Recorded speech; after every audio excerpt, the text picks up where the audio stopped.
Bismillahirrahmanirrahim. Assalamualaikum warahmatullahi wabarakatuh. Alhamdulillahirabbil alamin. Hamdan katsiran thayyiban barakan fihi, asyhadu an la ilaha illallah wa asyhadu anna muhammadan rasulullah. Rabbi shalli sadri wa yassir li amri wahlul 'uqdatam min lisani yafqahu qawli. Jemaah yang dirahmati Allah Subhanahu wa taala, syukur alhamdulillah kita hadirkan kepada Allah Subhanahu wa taala atas segala nikmat dan karunia yang telah dilimpahkan kepada kita. Mudah-mudahan dengan nikmat tersebut kita menjadi hamba yang syukur kepada-Nya. Amin. Salam baru kita aturkan pada spiritual kita dari Muhammad Sallallahu Alaihi Wasallam beserta keluarganya, sahabatnya dan juga pengikutnya yang istiqomah di jalan kebenaran. Kita lanjutkan hadis yang ketiga, yang kedua masih ingat ya, bicara iman, Islam dan ihsan.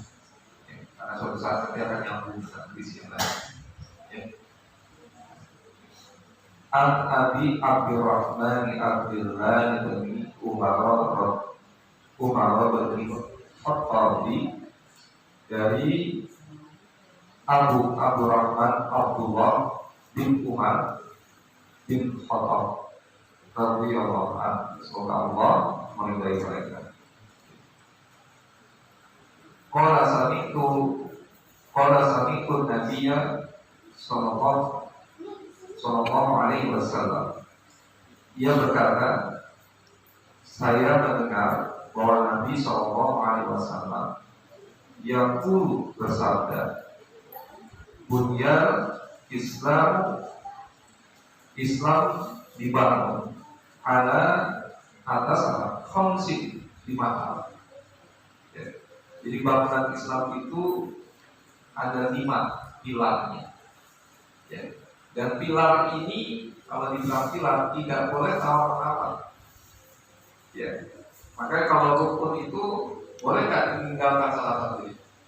Tidak boleh. Ya. Batal nanti Islamnya. Ada Muslim, gitu ya. Ada mukmin, muslim, hakim. Ini yang paling terdah Muslim, Pak. Tapi Muslim saja sudah dijamin masuk surga. Ya, karena setiap Muslim itu dijamin surga oleh Allah. Makanya kita bukan nyari surga, kita cari ridha Allah. Biar nggak mantul, Pak. Masalahnya orang masuk surga itu berbondong-bondong, beda-beda perjalanannya. Jadi nanti di akhirat itu semua itu punya rombongan. Nah, kalau yang nggak ngaji, rombongannya nggak tahu siapa. Ya.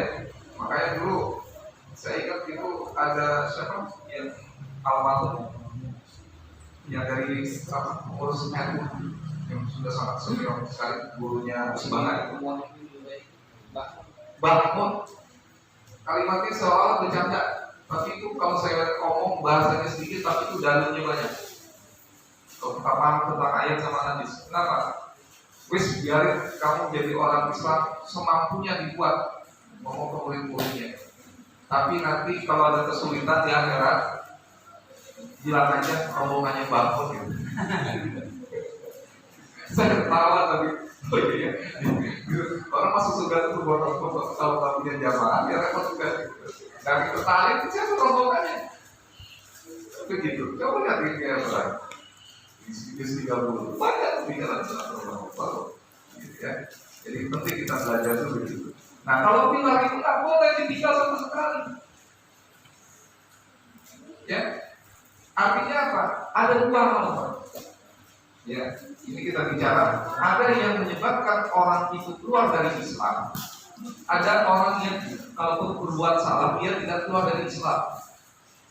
Ya, atau disebut dengan yunkiru anil millah, dia keluar dari millah. Ada la yunkiru anil millah, tidak keluar dari millah agama. Ya, contoh begini, sholat wajib nggak? Ini wajib. Kita malas. Kenapa kalau sholat? Malas. Keluar nggak dari sholat? Enggak. Jadi kita termasuk orang yang pas. Ya.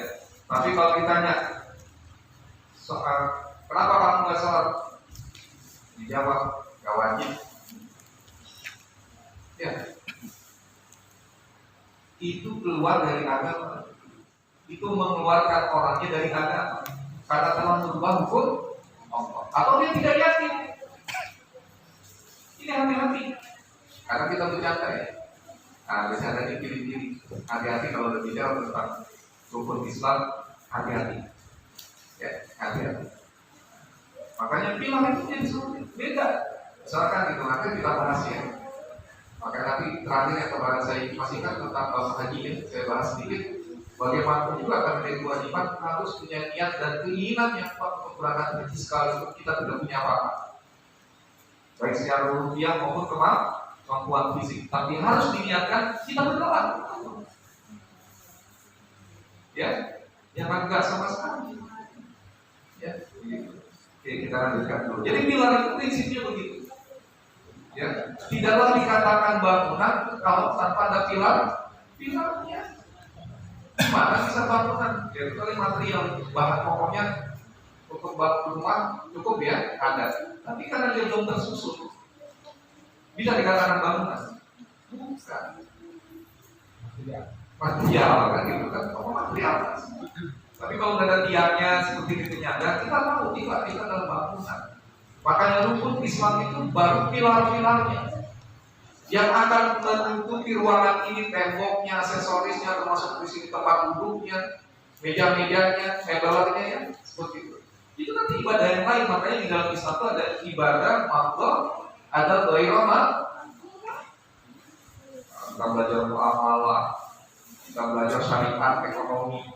Ya, ekonomi syariah, kita bicara fikih, ya, banyak kita bicara tauhid, akidah dan segala macam. Nah, kita usaha belajar itu seperti itu. Ya, makanya dalam kehidupan kita ini menjadi penting dalam hidup kita. Bukan sekedar kita menjadi orang Islam kemudian kita merasa cukup, ya rugi Pak. Surga itu bertingkat-tingkat. Ya. Bahkan saudara dikatakan lebih dari 100 tingkatan. Sekarang karena kita baru melihat surga, baru baca tentang surga kehidupannya seperti apa. Makanya kalau ada orang bilang saya tak apa-apa di antara surga, itu orang ngomong terlalu berlebihan kalau saya bilang. Karena dia belum lihat. Kalau dia tahu nanti akhirat surga memang benar-benar nikmat, bagaimana yang paling utama yang surga Firdaus. Ulaika humul warisun alladzina yarisuna firdausahum fiha khalidun. Kan surah Mukminun ya, awalnya itu ada aflahal mu'min. Nah, makanya orang-orang yang demikian itu nah, makanya di dalam kita tentang bicara surga itu, kita sebagai muslim harus bekerja kuat, bekerja keras untuk mencapai keimanan kita yang paripurna, yang sempurna. Kita dekatkan diri kita kepada Allah. Itulah sebabnya kenapa para sahabat begitu dia masuk Islam, dia sangat bahagia. Coba lihat Bapak lihat di YouTube itu orang-orang yang mualaf, yang ada di luar negeri, yang ada di mana, Eropa, Amerika, Rusia, Pak, wah dia luar biasa. Kita orang Islam kenapa nggak lagi yang sama? Jangan baca kita cuma punya keturunan orang Islam, bapak kita atau bagaimana, atau kita punya keluarga kiai-kiai besar, ulama-ulama besar, gitu kan? Yang menjadi pertanyaan lalu kita gimana di hadapan Allah? Kalau kita kiai, kita ustaz, kita harus berpikir gimana dengan anak-anak kami dan keturunan kami. Itulah sebabnya kenapa Nabi Ibrahim alaihissalam itu berdoa, ya, berdoa untuk keturunannya menjadi orang-orang yang beriman, orang-orang yang berserah diri muslim. Rabbi ja'alni muqima sholati wa min dzurriyyati rabbana taqabbal. Di dalam kehidupan kita itu, maka pilar itu jadi penting. Lalu muslim, nah ini juga gambaran kita. Apakah muslim itu hanya pada zaman Nabi Muhammad SAW? Tidak. Sejak Nabi Adam alaihissalam sampai akhir zaman ini yang kita pada zamannya Nabi Muhammad SAW itu beragama Islam, dia seorang muslim. Banyak riwayat termasuk Nabi Ibrahim alaihissalam, semua para nabi dan rasul itu adalah seorang muslim. Maka syariatnya itu kenapa pada mirip-mirip? Karena turun dari sumber yang sama, yaitu Allah Subhanahu wa Ta'ala. Ada yang puasa Daud? Kalau kurban itu dari Nabi siapa? Ibrahim alaihissalam dan Nabi Ismail alaihissalam. Itulah tuntutan sejarah. Karena kalau agama itu baru, Islam dikatakan agama baru, ya, tiba-tiba muncul, maka dia tidak akan pernah bisa bersama dengan nabi-nabi yang lain. Makanya semua syahadatnya sama. Rasul syahadatnya sama. Asyhadu alla ilaha illallah. Yang beda baru Rasulnya. Di zaman Musa Rasulullah. Zaman Isa Rasulullah. Wa idh qala Isa bin Maryam ya bani Israil ini Rasulullah ilaikum. Nabi Isa wahai bani Israil, itu ya, nanti akan datang kepada kamu seorang Rasul. Di akhir ayatnya apa? Mimba ismuhu Fatih. Itu orang yang terpuji. Ialah Muhammad sallallahu alaihi wasallam. Nabi kita Nabi Muhammad SAW. Ya. Oke. Kemudian yang pertama adalah khamsin, di atas 5 hal. Ya. Syahadat la ilaha illallah, yaitu bersaksi tiada Tuhan selain Allah.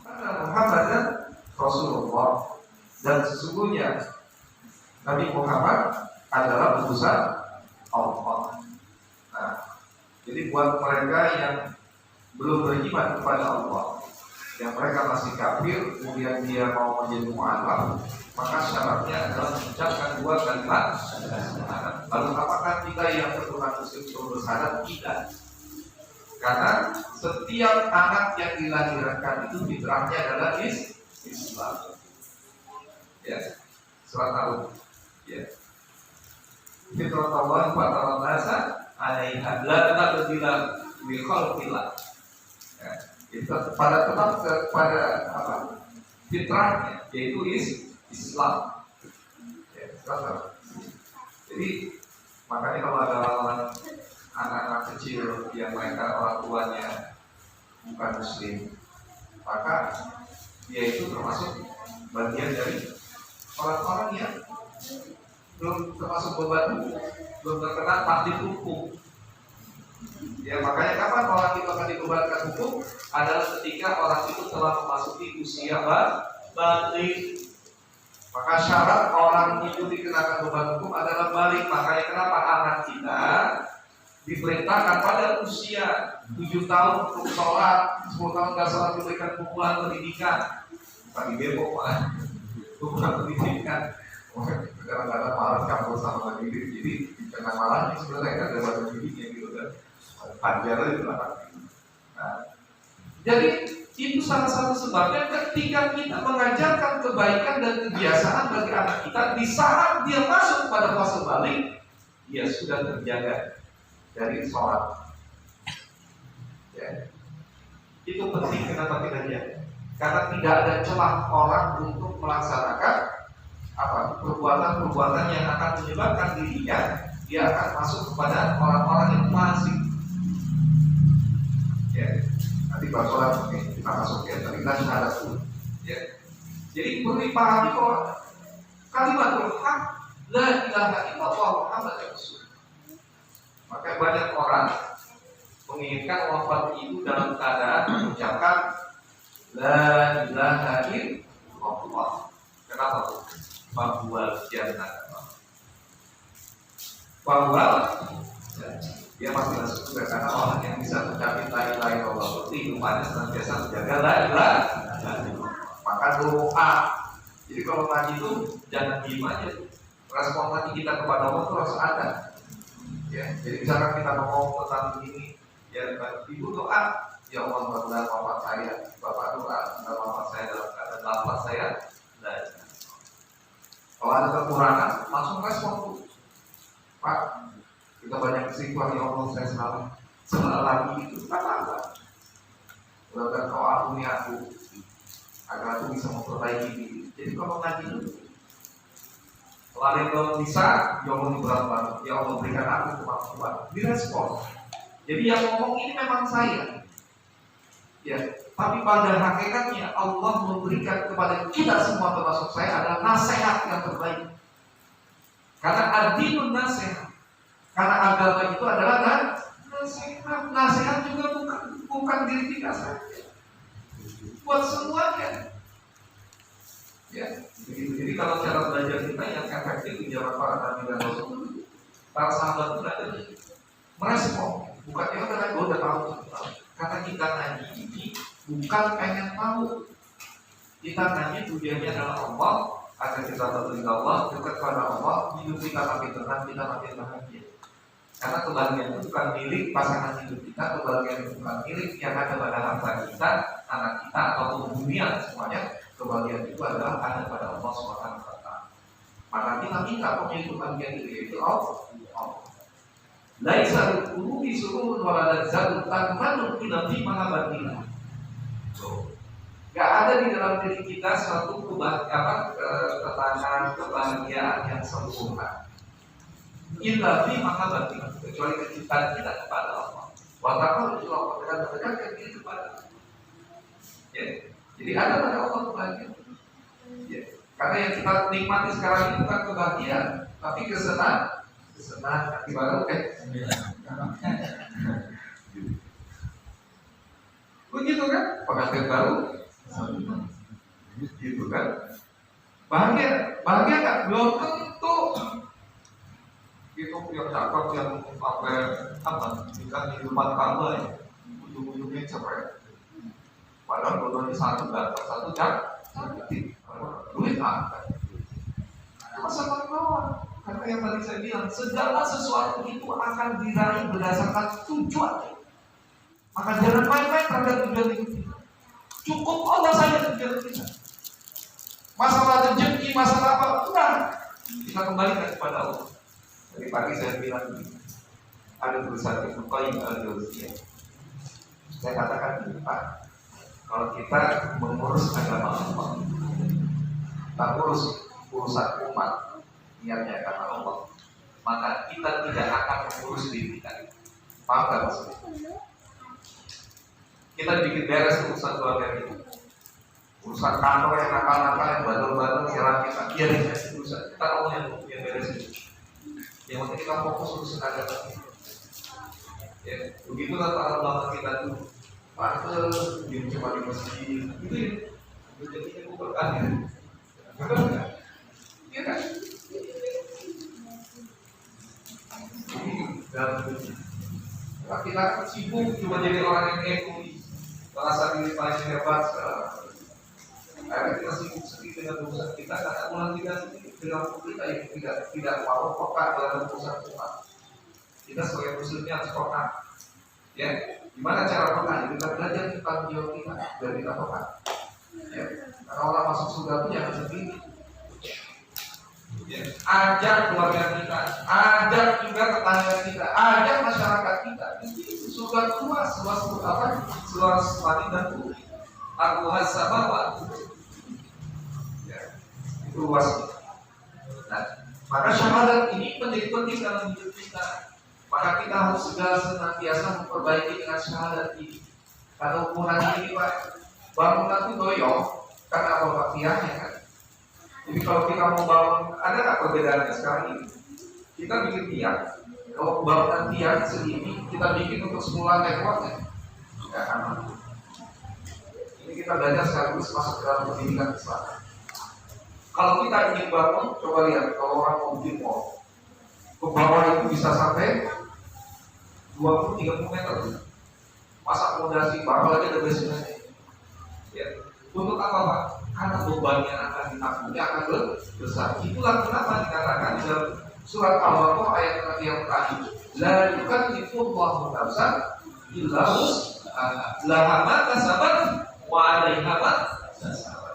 Nah, jadi bebannya gitu. Kita lagi nanti nih Pak, bapak saya lagi nanti. Alladzi khalaqal mauta wal hayata liyabluwakum ayyukum ahsanu amala. Siapa yang amal yang paling baik? Jadi kita sama-sama lagi membantu. Nanti bangunan siapa yang tidak dapat Allah yang paling bagus, yang paling besar, yang paling pokok.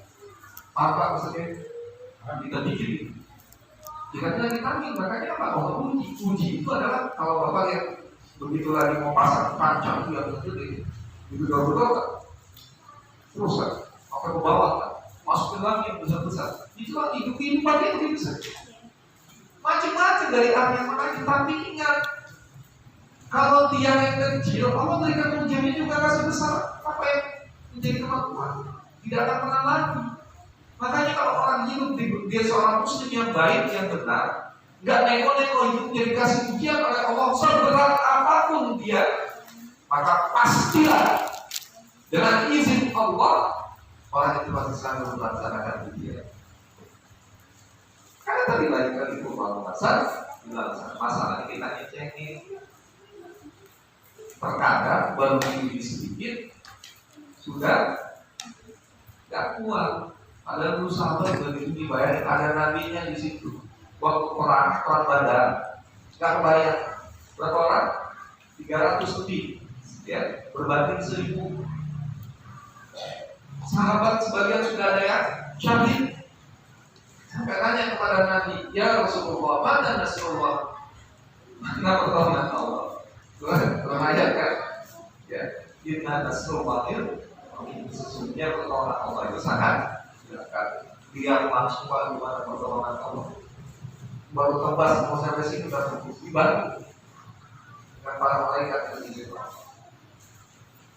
Nah, yang kayak gitu dalam hidup kita, karena kita tak pernah banyak coba gaji kita dengan kebutuhan kita. Banyak apa dari kita kebutuhan kita? Bukan kita kan? Nyampe nggak sekarang? Tidak kan? Apa enggak? Bisa kan bersama sama sekolah? Kalau dihitung kalau kamu cukup, tapi bisa aja kan biar nanti. Itulah Allah berikan kasih mampu. Memang Allah kasih ujian akan berdebar itu yang biar kita terkena Allah. Cuma kita ini tidak merespon. Kita tidak tahu indikator bahwa Allah itu kangen kita, mengingatkan kita itu ayo kembali. Cuma kita aja yang nggak mengerti. Maka segala sesuatu itu sebenarnya ada pesan dari Allah. Mau dia sakit, mau dia dalam keadaan atau miskin, gitu kan? Yang senang atau tidak senang ada pesannya. Karena apa? Yang menjadikan itu semua tidak lain atas izin Allah. Ya, jadi kembalikan dengan baik Allah. Kita berusaha untuk memiliki akidah tauhid yang baik, yang lurus, ya, yang saling, ya, dan kita selamat. Ya. Karena bicara tentang tauhid banyak kita nggak bisa bahas semua, ya, nggak cukup waktunya. Kemudian warati sholat, ya, dan menegakkan sholat, bukan mengerjakan sholat. Ya. Karena sholat itu yang akan pertama ditanya oleh Allah. Jadi semua dari segala jenis ibadah yang paling dekat hubungannya antara hamba dengan penciptanya, yaitu sholat. Maka ya alladzina amanu wasta'inu bis-sabri was-shalah innallaha ma'as shabirin. Jadi semua apapun masalahnya bawa dengan sabar dan sholat. Kenapa kita harus sabar? Cukup sabar, nanti ada pertolongan Allah. Biar Allah yang akan memberikan jalan keluar. Maka kita tidak sabar. Kenapa kita begitu? Karena kita tidak cukup ilmu. Jujur saja kepada Allah. Karena kita tidak punya cukup ilmu. Maka kita saya jelaskan dulu. Tentang ilmu berpola. Ilmu adalah cahaya. Udah ya? Jadi jelaskan dulu. Belum, cahaya. Sekarang saya tanya. Kalau cahaya tidak ada cahaya, kita berjalan lapar-lapar. Seperti orang buta kan? Ya. Kasih lampu dikit nih. Roman-roman. Bisa nggak jalan kita? Bisa. Kita bisa menghindari yang besar-besar, tapi untuk melihat duri, gitu kan? Lihat keripik atau ada beli lewat kan? Bisa tertusuk. Dan itulah yang menyebabkan orang melangkah ragu nggak kalau dalam keadaan itu. Kan sama ya. Itu yang menyebabkan orang ragu bingung ini gimana jadi begini. Nah, kalau terangnya terang banget, mudah nggak kita lihat? Bahkan kalau di siang hari kita suka lihat mata yang berdebu-debu, apa? Nah, begitulah Pak Ibu. Kalau kita mengambil suatu keputusan terus kita ragu, berarti memang kita punya ilmu yang patuh sama-sama lain. Karena kalau dia tahu, dia pasti akan bisa menjawab dengan hakul yakin. Karena sebab itulah ilmu penting dalam kita, dalam hidup kita. Apalagi orang yang punya ilmu, nggak bisa apa-apa itu. Makanya kalau ada orang suka bingung, saya yakin dia bukan ilmu. Maka untuk menentaskan urusan kita, belajar itu. Sama kayak orang misalkan, ya, bawa motor, padahal motor masih baru kan, ya nanti dulu motor baru kan, begitu jalan mati nggak? Mati. Kenapa? Karena dia tidak ada cahaya depan motor, padahal cuma dicek kalau motor baru, kan kasih bensinnya hanya mesin terasa jalan depan kan selalu tinggi kan, bilangnya nggak mau rugi kan gitu, padahal cuma isi bensin itu. Nah, tapi kalau orang yang kayak kita begini bawa motor, bukan ahli, tapi tahu aja. Begitu mati, ini yang bukan, betul kan? Oh, kayaknya ini beda sama motor yang bawa motor begitu mati jenis matinya dia tahu. Mati karena kehabisan bensin, mati karena listriknya mati, atau mati karena mesinnya macet. Begitulah ini. Maka kalau kita bicara tentang Islam itu, maka tidak ada alasan kita untuk tidak belajar. Karena orang yang sudah sholat saja masih harus belajar agar sholatnya menjadi khusyuk. Kan tadi di awal saya katakan, kalau dalam paman mukmin, sungguh beruntung orang-orang yang beriman. Pak aflaha itu orang yang sudah menggenggam kemenangan. Artinya sudah diraih. Bapak sekarang dengar azan. Ibu berkata, hayya 'alal falah. Mari kita menuju kemenangan. Baru ngajak, belum dapat kemenangan. Tapi kalau ayat ini mengatakan qad aflahal mu'minun, sungguh beruntung orang-orang yang beriman. Siapa yang dikatakan beruntung? Alladzina hum fi sholatihim khashi'un, yaitu orang-orang yang senantiasa dia sholatnya khusyuk. Khusyuk Pak, emang tak mudah. Ya, peristiwanya Ali bin Abi Thalib ya, waktu dia Rasulullah tepat, sorban wajahnya kan masih ingatnya, sampai bayangkan sekelas sahabat nanti udah lihat hebat, gak berpikir yang macam-macam dalam dunia. Begitu ayat akhir di situ setan tidak terima. Waduh, udah mau selesai. Nanti kalau banyak nanti jawabnya warna apa? Warna hijau. Itu selesai langsung jawab. Jadi warna apa? Hijau. Berarti kamu kan. Allah nanti kita tambah selesai lagi kan. Gitu kan. Jadi di dalam firman kita kalau ya.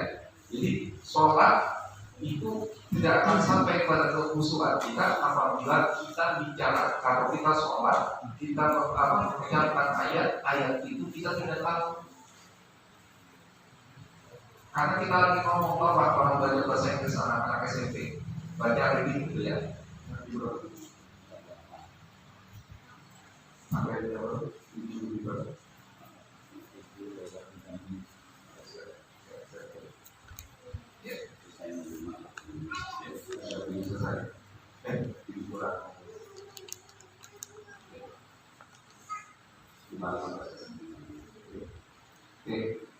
Jadi sholat itu menjadi barometer. Mau kehidupan kita selesai, urusan kita mudah, kuncinya di sholat. Apapun masalahnya, bawa ke sholat. Yang sakit, ya bapak saya itu divonis sudah gak ada obatnya dan dokter udah nyerah. Yang nangani sudah dokter kepresidenan, Profesor Ali, yang harus bahas. Sampai ke Amerika, balik lagi juga bisa nemuin apa yang dilakukan ayah saya. Bangun sholat malam, banyak yang istighfar, obat ada di depan, atau yang kurang-kurang, cuma daun merah, kasih kacang hijau, sembuh, cuma sebulan begitu, nggak pernah lagi kamu. Karena susu tulang belakang itu dan tidak menghasilkan darah, persis kayak handphone. Sebulan sekali masuk ke rumah sakit harus ditebus transfusi darah. Kemarin saya 2 kali kena sinusitis. Ya, obatnya gampang Panadol. Karena ini sakit. Ya, itu saja. Ada kata dokter yang operasi. Nah, bangun ibu panggilan ke Allah dengan sholat. Perbaiki sholat kita, sholat rezekinya, urusan keluarganya, urusan apapun beres. Siapa yang membereskan? Allah Subhanahu wa Ta'ala yang memberikan jalan keluar. Ya, oke, lanjut.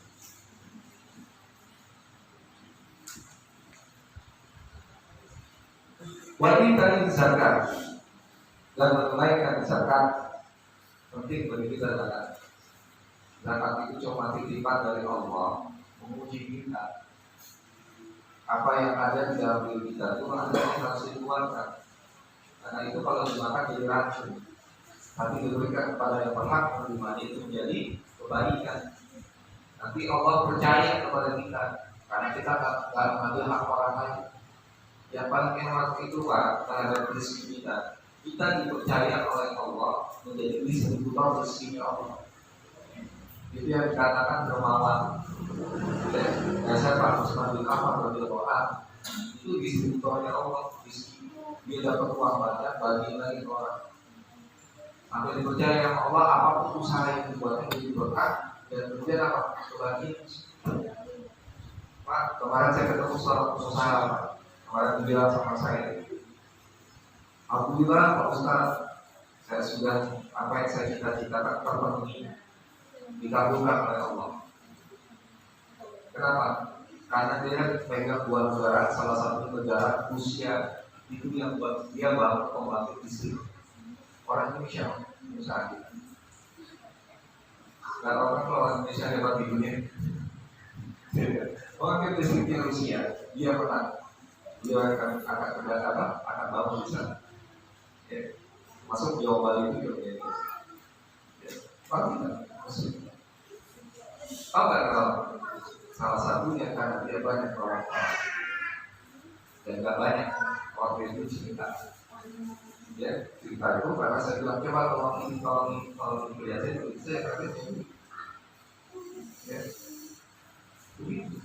Kalau sudah rumah itu udah jalan di pribadi dekat orang baik. Sampai itu rumah dia bangun. Begitu. Kalau orang menjadi distributornya Allah dipercaya, Allah akan alihkan. Kalau nggak percaya sama Allah, karena kemampuan kita, zakatnya kecil 2,5% aja disikat punyanya apa orang-orang Muhammad, orang-orang miskin, ya, amanah seperti itu ya. Dipadatkan ya, zakat udah keluar, apalagi infak sudah kabur lebih bagus lagi. Allah masih percaya, ya.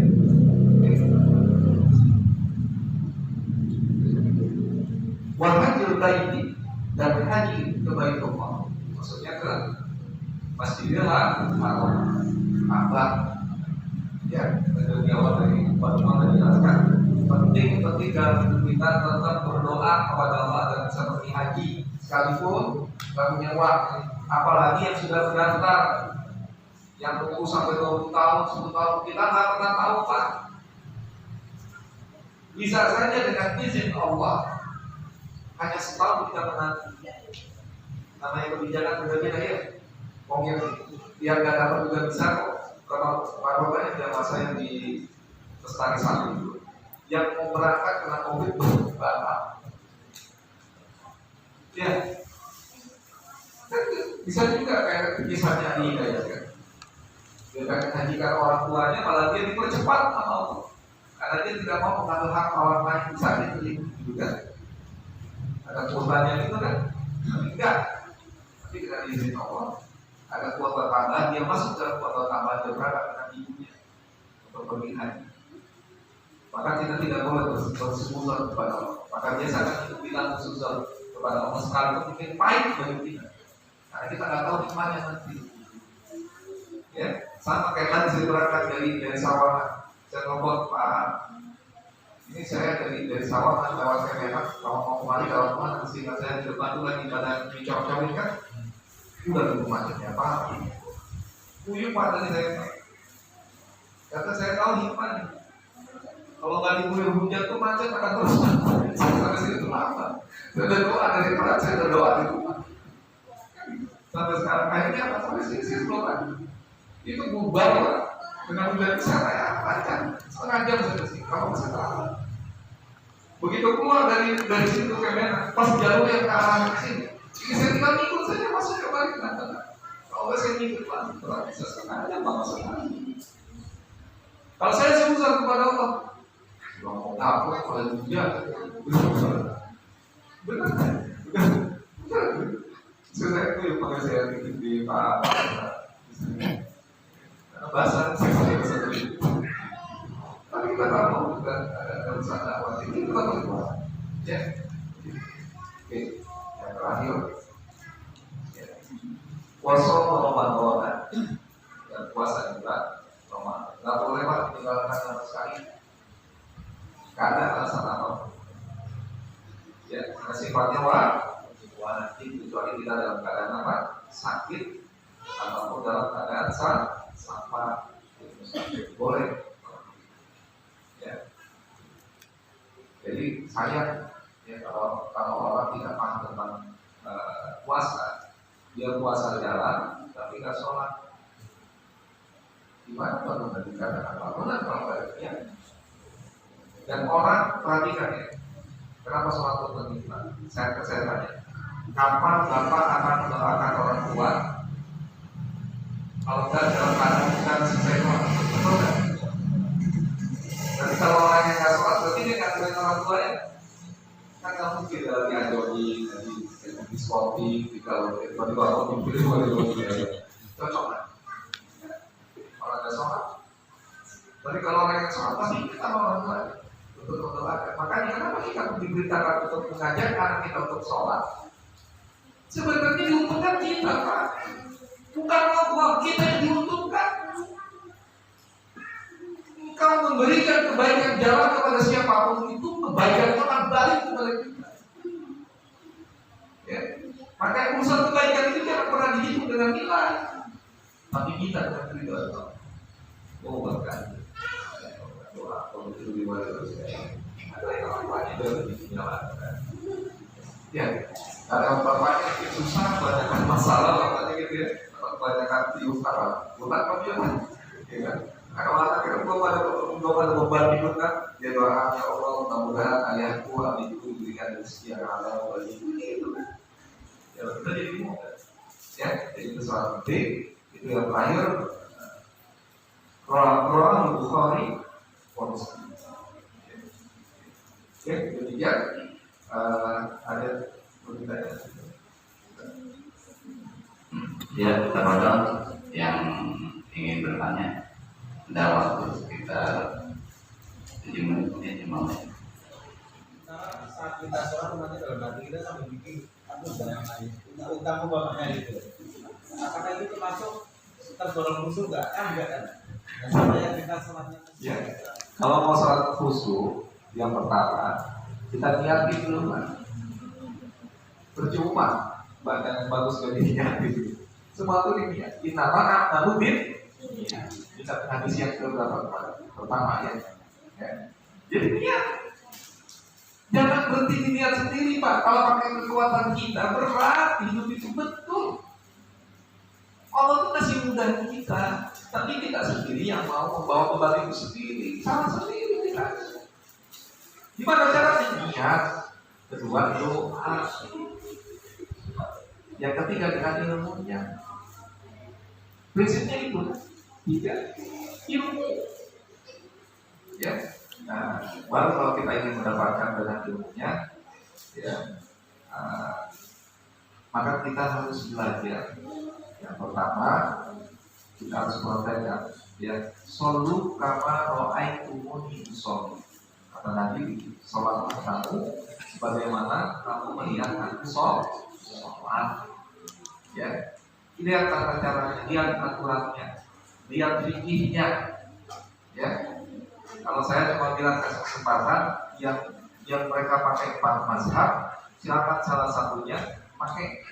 Itu yang mereka mengikuti sunnah Nabi SAW, ya. Yang selama ini kita diajarkan oleh ulama-ulama kita. sepanjang 4 mazhab ini ada, kita juga harus memiliki adab, memiliki akhlak, ya. Jangan perbedaan mazhab itu digesekin terus. Dan digesekin ini biasanya orang yang punya kepentingan, ya. Karena ulama kita tidak mengajarkan itu. Nah, ilmu, ya. Kemudian, kenapa ilmu di dalamnya kita baca harus ngerti apa yang kita omong. Jangan kayak tadi saya bilang ngomong bahasa Inggris, anak kecil belajar tapi ditanya tahu nggak? Ada kesannya nggak? Coba bapak ngomong, ya, dengan orang yang mungkin bahasanya tidak sama dengan bapak. Ya, orang ngomong apa sih? Gak nyambung. Makanya penting kita nyambung, kita tahu. Ya, makanya kenapa para ulama itu minimal kita hafal Al-Fatihah, tapi kita ngerti maksudnya. Kalau kita tahu tentang Al-Fatihah saja sebenarnya itu luar biasa, kita bisa khusus. Karena itu Al-Fatihah menggambarkan Al-Quran isinya. Karena dia mukadimahnya Al-Quran, makanya para ulama kita yang penting Fatihahnya harus benar. Saya baru paham itu. Karena itu juga wajib kan dalam sholat. Al-Fatihahnya harus benar, taksirnya, tajwidnya harus benar. Makanya kalau kita pahami iya karena dua iya karena hanya kepada Allah, beribadah, menyembah, bersujud, yang hanya kepada Allah, memohon pertolongan. Kalau ngerti bahasa ini kita nggak akan lari kemana-mana kecuali kepada Allah. Benar kan? Tidak akan kita amal kita. Itu. Kan kalau kita harus tahu begini. Waduh, saya tahu sama manusia.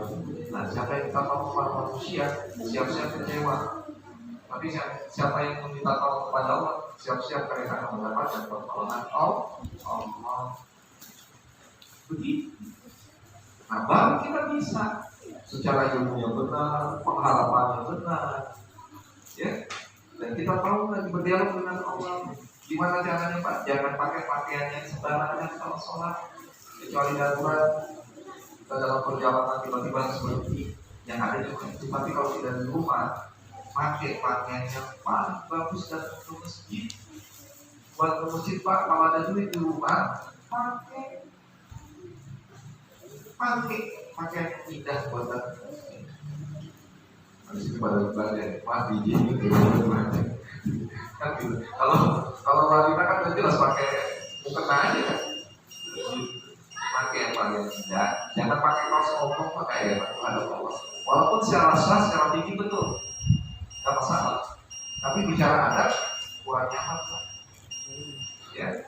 Makanya kalau saya biasa pakai short sekali pun kaos, nggak ada lagi nih. Saya pakai jas, ya. Pokoknya dia tuh yang paling indah kita tahu kalau janjian terus bagaimana. Ya, jadi khusus itu ya Pak ya. Nah, jadi poin-poin penting yang saya belum bisa rinci karena waktu saya udah saya pengen saya cuma pengen penjelasan mengenai batasan-batasan kita disebut sebagai musafir. Karena kan yang saya tahu ada jarak, waktuan, tapi kalau di zaman sekarang kan kayaknya bisa disebut musafir dulu. Ya, kalau dulu kita belajar memang dalam ilmu fikih itu kan ada jarak kurang lebih 80 km. Karena dulu kan orang bisa jalan kaki, bisa naik kuda, bisa naik onta, gitu kan.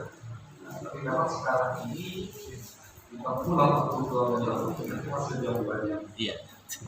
Ya, apakah memang musafir pada saat itu? Secara umum fikih semua tidak berubah. Ini kita percaya. Kita kalau ada beberapa perbaikan, ya. Karena fikih itu pada dasarnya orang yang sama perjalanan jauh itu punya hak. Kalaupun kilometer yang digunakan kebiasaan, dilihat dari sahabat Rasul itu kan perjalanan sekitar cukup berapa? Itu kan kita mendapat ya waktu. Ya. Tapi bagaimana menyikapinya? Kita bisa menyesuaikan. Ya, karena dalam agama itu tidak boleh mempersulit, bahkan tidak memudahkan. Yang tengah-tengahnya gimana? Ya, misalkan saya ke Medan, itu kan cuma selama 2 jam. Apa hilang aku sampai saya? Kalau dia sama ya sama. Ya, akhirnya jatuh. Tapi juga jangan mau undang-undang Sukabumi ke Jakarta. Dia tinggal kerja. Dia balik sampah. Dia dapat kata sholat buat terus sholat itu di rumah sana. Dia nggak gitu juga kali ya. Tenang juga gitu. Gak usah dibantu. Sama Wapres Yusuf Kala diprotes juga Pak sama kecil. Bapak kan udah dari tadi apa itu jadi debat kan? Itu bukan tujuan debat kan? Itu sudah. Memangnya ada kemudahan jalan dari nol dengan adanya transportasi kan? Kalau kita tidak bisa berfatwa, yang bisa berfatwa majelis ulama Indonesia tidak kenapa. Di awal saya tanya Bapak itu kan dia harus berhadapan dengan beberapa ayat, beberapa hadis dalil usul fikihnya, ya kan banyak ilmunya berdiskusi dulu. Gak bisa langsung kalau pendapat saya berdalam sampai ya, biasanya sudah masuk demikian sampai pada ini mudah-mudahan Allah berkenan dan kita Amin. kembali lagi pada ini alhamdulillah